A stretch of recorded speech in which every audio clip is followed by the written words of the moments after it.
हिंदी में यूपीएससी की तैयारी से संबंधित प्रोग्राम्स को देखने के लिए सब्सक्राइब करें स्टडी IQIAS हिंदी। दोस्तों, वो पंक्तियां तो आपने जरूर सुनी होंगी कि लोग तालियां बजाने लगे रोते रोते, कहानी कुछ यो खत्म हुई। असम के सिंगर जुबिन गर्ग की मृत्यु हुई कुछ दिनों पहले, और मुझे लगता है कि पिछले कुछ वर्षों में मैंने इतना विशाल जत्था किसी के अंतिम संस्कार में जाते नहीं देखा। असम के लोग जिस प्रकार से प्रेम करते थे जुबिन गर्ग से, खासकर उनकी मृत्यु के बाद जब ये वो नज़ारे हम देख रहे थे, हम सभी उतने ही भावुक थे कि किसी व्यक्ति ने क्या कमाया होगा कि आज उसके अंतिम संस्कार में ये लंबा जत्था कि गिनीज बुक और लिम्का बुक वर्ल्ड रिकॉर्ड में उसका नाम जा रहा है। खैर, बात यह है कि जुबिन गर्ग की जो मृत्यु हुई, उस मृत्यु को लेकर लोगों में बहुत सी शंकाएं हैं, है ना, क्योंकि जो शुरुआत में बताया गया बाद में उसको डिनाई किया गया, और बहुत सारी ऐसी चीजें SIT से लेके CBI से लेके बहुत सारी बिंदुओं पे बात हुई, पर जिस बिंदु पे आके बात अटक रही है कि एग्जैक्टली जो वहां पे हुआ उसके साक्ष्य हमें चाहिए। इसके बाबत इस समय जो असम की सरकार है, जो हिमंता बिश्वा शर्मा की सरकार है, वो कहीं ना कहीं गृह मंत्रालय की तरफ देख रही है और बात हो रही है MLAT की, यानी कि म्यूचुअल लीगल असिस्टेंस ट्रीटी की। अब ये क्या है, इसकी हम लोग बात करेंगे, क्या पर्सपेक्टिव हो सकते हैं हम उस पर भी बात करेंगे, और भविष्य में किस प्रकार से इस प्रकार की ट्रीटी फायदेमंद हो सकती है किसी इस प्रकार के इन्वेस्टिगेशन में जिसका इंपॉर्टेंस बहुत ज्यादा हो, है ना। तो थोड़ा सा अगर देखें तो क्या घटना में ये चर्चा में क्यों है, आप सबको पता है कि जुबिन गर्ग जो थे 52 वर्षीय, उनकी मृत्यु हो गई थी कहां पे, सिंगापुर में। आप सबने वो वीडियोस भी देखे होंगे कि पहले वो स्कूबा डाइविंग के लिए जाने वाले थे, फिर लोगों ने कहा कि स्कूबा डाइविंग में उनकी मृत्यु हुई, फिर पता चला कि नहीं, तैरते हुए उनकी मृत्यु हुई, और इस प्रकार से बहुत सी कहानियां हैं, है ना। तो क्या है, सिंगापुर में एक यॉट में यात्रा के दौरान जब वो डूब गए तो उनकी मौत से असम में नहीं पूरे भारत में शोक में डूब गया और लाखों लोगों ने उन्हें अंतिम विदाई दी। वो वीडियो गजब का वायरल था। बात क्या है कि कहीं ना कहीं इस घटना को लेकर जो लोग हैं वो बड़े नाराज हैं कि शायद कुछ ऐसा है जो छुपाया जा रहा है, और असम सरकार ने इस मामले में गहन जांच शुरू की है और निश्चित तौर पर वो MLAT की तरफ देख रही है, जहां पे कुछ बेहतर और इस केस को सुलझाने के लिए जो जरूरी साक्ष्य हैं वो हमें सिंगापुर से मिल सके। क्या है, हम उस पर बात करने से पहले बस इतना बताते कि आज रात में 12 बजे से पहले जो नीडी स्टूडेंट्स हैं उनको हमारे सभी बैच 20,000 में मिल जाएंगे। ये तो मुझे ये नहीं बताना चाहिए क्योंकि ये बड़ा ही दुख का मामला है, पर वो बच्चे जो बहुत स्ट्रगल करते हैं एक एक पाई जोड़ के कोर्स में जुड़ने के लिए, उनका बड़ा ऑफर है। प्लीज हमारे बाकी वीडियोस और लाइव सेक्शन को जरूर देख लीजिएगा, आपको उसमें हेल्प मिलेगी। मैं आगे बढ़ जाता हूं, ठीक है। टेलीग्राम है, इंस्टाग्राम है, अगर आपको मुझसे कुछ असिस्टेंस चाहिए तो यहां पर जरूर मिला जाएगा, यहां पर बात होगी। हम वापस एक बार न्यूज पे आ जाते हैं, मैं बाद में सब चीजों को बता दूंगा क्या हुआ था, घटना क्या हुई थी। तो 19 से 21 सितंबर के बीच वहां पे जो सिंगापुर है वहां पे नॉर्थ ईस्ट इंडिया फेस्टिवल में प्रदर्शन करने के लिए गए थे। इस दौरान वो क्रू के कुछ लोगों के साथ में 19 सितंबर को चले गए थे, कहां पे, फेस्टिवल के आयोजन के दौरान वो यॉट यात्रा के लिए चले गए, जहां पे वो आपने वीडियो देखा होगा, ग्रुप में वो तैरने जाते हैं, फिर वहीं पे उनकी मृत्यु हो गई थी, ठीक है। तैरते समय उन्हें सांस लेने में तकलीफ हुई और वो पानी में डूब गए। सिंगापुर के अधिकारियों द्वारा जारी मृत्यु प्रमाण पत्र में मौत का कारण डूबना यानी कि ड्रॉनिंग जो है वो दर्ज है।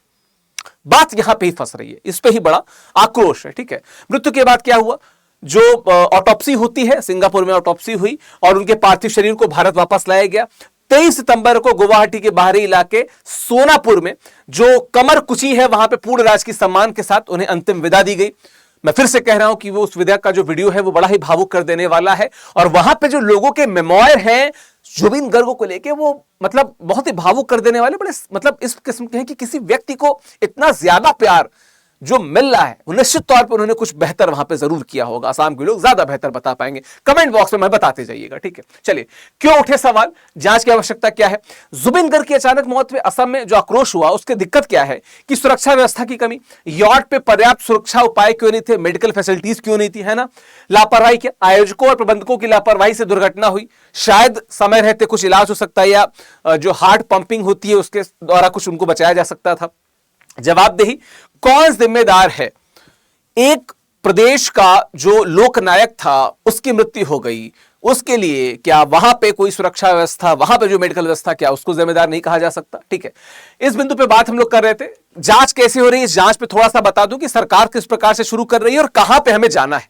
तो सीआईडी ने मामला दर्ज कर लिया है ना, असम सीआईडी द्वारा जो श्याम कानू मेहता, सिद्धार्थ शर्मा और अन्य लोगों के खिलाफ निम्नलिखित धाराओं में दर्ज किया गया आपराधिक षड्यंत्र, क्रिमिनल कॉन्स्पिरेसी, हत्या की श्रेणी में न आने वाले गैर इरादतन हत्या, ठीक है, जिसको हम क्या कहते हैं, culpable homicide not amounting to murder. आपने सिद्धू जी से लेके बहुत सारे केसेस देखे होंगे जो इस प्रकार के केसेस जुड़ते हैं, है ना। लापरवाही से मौत का कारण बनना, कॉजिंग डेथ बाय नेग्लिजेंस, इसका भी केस है जिसपे सीआईडी जांच कर रही है ना। एसआईटी जो स्पेशल इन्वेस्टिगेशन टीम है, इसका भी गठन हो चुका है। असम सरकार ने इस मामले की जांच के लिए एक विशेष जांच दल का गठन किया हुआ है। वो क्या कर रही है, वो गवाहों से पूछताछ कर रही है जो लोग वहां पे थे, आरोपियों की तलाश हो रही है। सिंगापुर में घटना के वितरण की किस प्रकार से घटना ने आगे बढ़ी उसकी जांच हो रही है, क्योंकि बहुत से लोगों पे शक है जो वहां पे मौजूद भी थे, जिनको कहीं ना कहीं दोषी माना जा रहा है।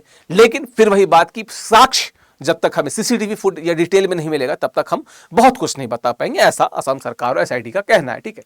अच्छा, जब हम एमएलएटी की बात कर रहे हैं तो क्यों है ये चर्चा में, तो म्यूचुअल लीगल असिस्टेंट ट्रीटी एमएलएटी यानी कि पारस्परिक कानूनी सहायता संधि एक से अधिक देशों के बीच समझौता है, भारत सिंगापुर के बीच में है।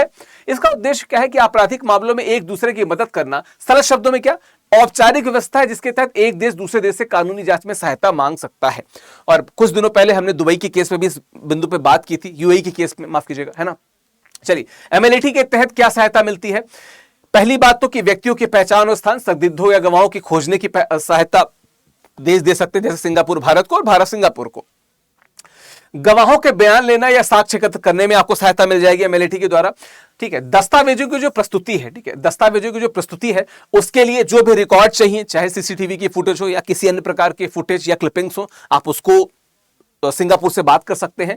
और क्या है, संदिग्ध स्थानों की तलाशी और सामान जब्त करने का अधिकार भी मिल जाता है जब हम एमएलएटी की बात करते हैं, म्यूचुअल लीगल असिस्टेंट ट्रीटी की, यानी कि पारस्परिक कानूनी सहायता संधि की बात करते हैं। आरोपियों को वापस लाना, यस, संदिग्धों या आरोपियों को भारत वापस लाने में सहायता मिलेगी, वहां पे किसी प्रकार का अवरोध सिंगापुर उत्पन्न नहीं करेगा, है ना। मामले के विवरण तक पहुंचना, क्या, जहां से संबंधित जितनी भी जानकारी है, जहां से एंड टू एंड इनक्रिप्ट किया जा सके इस साजिश को, वहां तक जानकारी असिस्ट कराई जाएगी। भारत सिंगापुर एमएलएटी के आपराधिक मामलों में पारस्परिक कानूनी सहायता के संबंध में एक समझौता है। दोनों देश इसके सिग्नेटरी, मतलब आपस में म्यूचुअली इस पे साइन किए हैं, तो निश्चित तौर पर सिंगापुर इसमें सपोर्ट करेगा। लेकिन इसका एक प्रोसेस होता है, उस प्रोसेस को एक बार समझ लेते हैं, ठीक है, कि कैसे प्रक्रिया होती है। राज्य सरकार, यहां पे असम है, गृह मंत्रालय को औपचारिक अनुरोध भेजती है ना। गृह मंत्रालय अनुरोध की जांच करता है और अगर सब कुछ सही है तो अनुरोध सिंगापुर की सरकार को भेजा जाएगा। अब वहां पे क्या है, वहां पे अटॉर्नी जनरल चैंबर्स यानी कि एजीसी अनुरोध को संसाधित करता है, देखता है कितना जेन्युइन अनुरोध है ना। सिंगापुर अपने कानून के अनुसार सहायता प्रदान करता है, जो एमएलएटी की हमने बात की। अच्छा, असम का एमएलएटी अनुरोध क्या है कि निश्चित तौर पे 29 सितंबर यानी कि सोमवार को मुख्यमंत्री हेमंत बिश्व शर्मा ने घोषणा की कि असम सरकार ने गृह मंत्रालय से सिंगापुर के साथ एमएलएटी को लागू करने की औपचारिक अनुरोध किया है। और चूंकि दोनों जगह पे भाजपा की ही सरकार है, तो ऐसा लग रहा है कि कहीं ना कहीं इस दिशा में काम होगा। और निश्चित तौर पर वो दिवंगत आत्मा जिसने असम के बहुत से लोगों के लिए राहत पहुंचाई, पूरे देश के लिए वो सुर अभी भी स्वरध्वनि गूंजती है। बहुत सारे गाने हमारे बचपन की यादें जुड़ी हुई हैं, या अली जैसा गाना, मैंने तो मुझे लगता है कि अपने जो फ्रेशर फंक्शन था उसमें भी मैंने इस गाने को गाया था। तो निश्चित तौर पे देश के लिए क्षति है, असम के लिए तो बहुत बड़ी क्षति है। निश्चित तौर पे इस पर कानूनी रूप से कुछ बेहतर हो, सरकार इस दिशा में देख रही होंगी। तो निष्कर्ष के तौर पर हम क्या कह सकते हैं कि निश्चित तौर पर एक दुखद त्रासदी है। असम और भारत पूरी तरीके से स्तब्ध हैं, दुखी हैं। जो व्यक्ति असमिया संस्कृति का प्रतीक था, उसका इस प्रकार से जाना निश्चित तौर पे किसी भी कल्चर, किसी भी संस्कृति को नहीं अच्छा लगेगा। पूरा भारत, असम और हम खुद इस दिशा में देख रहे हैं कि एमएलएटी जैसी जो संधियां होती हैं, ट्रीटीज होती हैं, इनका लाभ है। और अक्सर देशों को इस प्रकार की ट्रीटीज उस जगह पे बड़ी ही फायदेमंद साबित होती हैं जहां पे उनकी बहुत सख्त जरूरत होती है और यहां पे जो इमीडिएट नीड है वो दिख रही है। तो आई विश कि जुबिन गर्ग को न्याय मिले। देखिए, एक गंभीर टॉपिक पे विषय इस पे हमने आपसे बात की। एक बड़ी विभूति का जाना, निश्चित तौर पे वहां के लोगों के दर्द को समझा जा सकता है, इसीलिए मैं किसी सेलिब्रेशन की बात नहीं कर रहा। लेकिन फिर भी आप अपने जो लक्ष्य है उसमें अंतिम प्रकार से अगर सफल होना चाहते हैं तो आप स्टडी आईक्यू में इस दौरान अगर आप जुड़ेंगे तो आपको इकोनॉमिकली थोड़ी बेनिफिशियल हो जाएगा, ठीक है। आप हमारे P2I प्रतिज्ञा बैच से जुड़ सकते हैं, आप हमारे हिंदी साहित्य वैकल्पिक विषय के बैच से जुड़ सकते हैं। डिटेल आपको हमारे वेबसाइट पे मिल जाएगी, नीचे मिल जाएगी। फिर से एक बात कि उन छात्रों के लिए जो वास्तविकता में नीडी है, जरूरतमंद है, ये उनके लिए ही एक लास्ट कॉल है ना, लास्ट कॉल है। चलिए, बाकी मेरा टेलीग्राम है, इंस्टाग्राम है, स्कैन करके जुड़ जाइए। यहां पे भी बातें होंगी regarding course correction, regarding optionals, regarding preparation, everything, वहां पे मुलाकात होगी। आपका क्या कहना है सिंगर जुबिन गर्ग के बारे में? अगर आपकी कुछ यादें हो तो जरूर कमेंट बॉक्स में करते जाइएगा। ये वीडियो करंट अफेयर्स यानी कि MLAT को टारगेटेड था, पर यस, एक अंदर का जो नॉस्टैल्जिया है जो हमेशा हिट करता है और वो गाने और स्मृति में हम चले जाते हैं, तो मुझे लगा कि इसको कवर किया जाना चाहिए था। बाकी आपके व्यूज और आपके कमेंट्स के हमेशा हम आभारी रहेंगे। थैंक यू सो मच, धन्यवाद। स्टडी IQ IAS, आपका सिलेक्शन हमारा मिशन।